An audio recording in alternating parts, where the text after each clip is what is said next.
Hi, my name is Brenda McHaney, and I'm an education specialist and an online high school curriculum expert for Sky Mountain Charter School.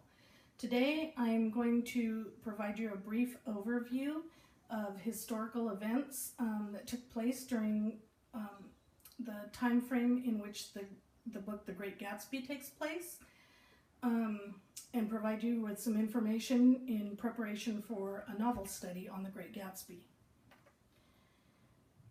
The Great Gatsby was written during the modernist period of American literature, and during this time there was great authors such as F. Scott Fitzgerald, who was the author of The Great Gatsby, Ernest Hemingway, who wrote The Old Man and the Sea, among other very famous novels, John Steinbeck, who wrote Of Mice and Men and The Grapes of Wrath, and Faulkner, who wrote The Sound and the Fury, among other novels as well.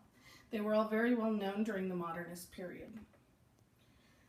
Characteristics of modernist literature were the authors focused on the views of society at the time, what was happening to people during that time, and they put a lot of emphasis on that. And it was more about the individual during this time instead of the greater good.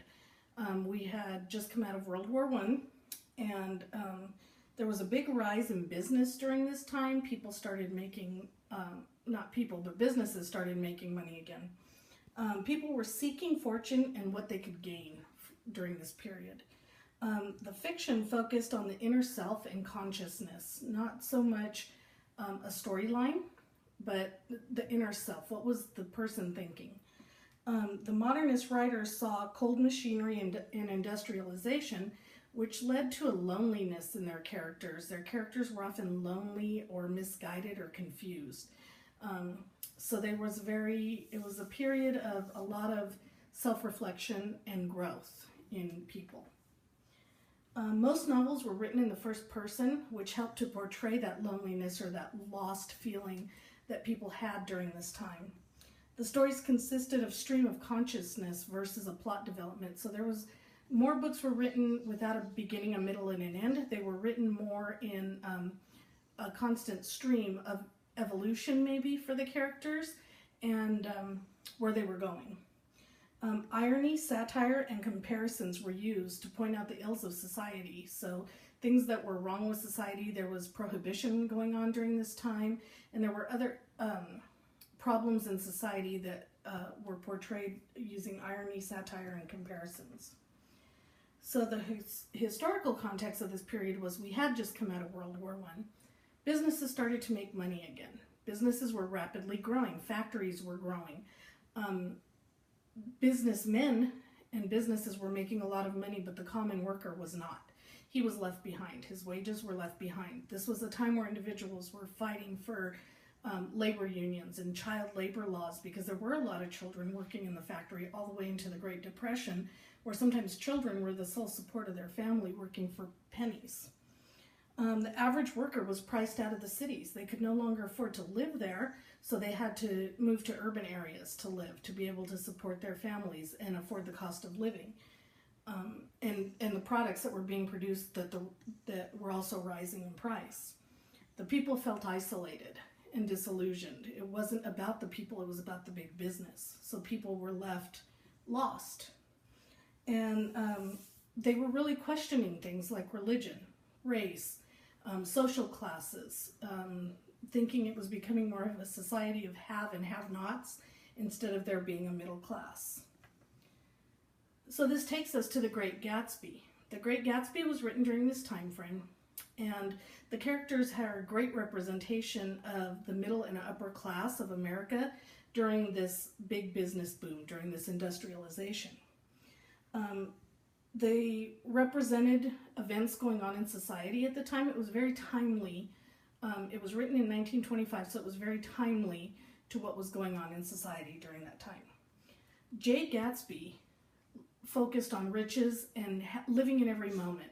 He wanted to have fun every moment. He wanted to live life to its fullest. And he also, whatever he touched, he made money. For him, it was all about making the money and spending it lavishly on unnecessary things, huge parties, entertaining friends. He lived life to its fullest. But the true story is told by Nick Carraway, and he's telling it from a narrator's point of view. And when Nick Carraway first begins to tell the story, he's an observer. And he talks about Jay Gatsby, and he moves in next door to Jay Gatsby. And Nick Carraway, however, during the whole course of the book, begins to fulfill the new definition that Faulkner provides us for a hero.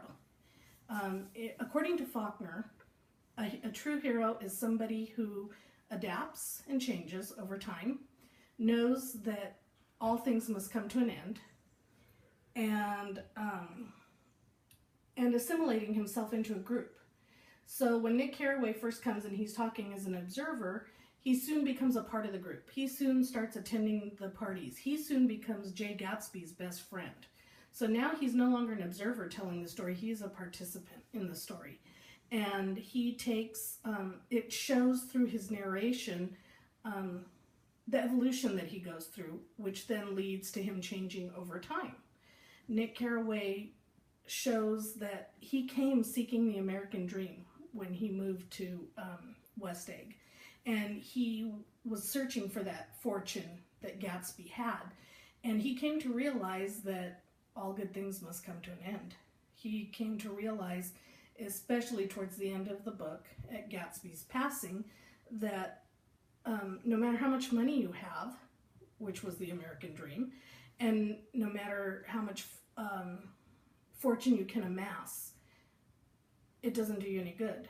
All those things come to an end. That lifestyle ends. If he had it and he were still alive, Gatsby probably would have had nothing because of the way he spent the money that he was making.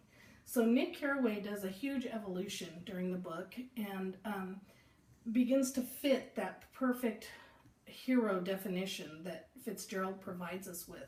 So Nick Carraway truly becomes the hero of the story, even though Jay Gatsby is the tragic hero. Nick Carraway is the true hero of the story. So I look forward to studying this novel with all of you, and we will delve deeper. This was just a quick overview, but we will delve deeper into the historical content and what was happening in society and the viewpoints of all these characters as we read the novel. If you have any questions, please don't hesitate to ask. Thank you.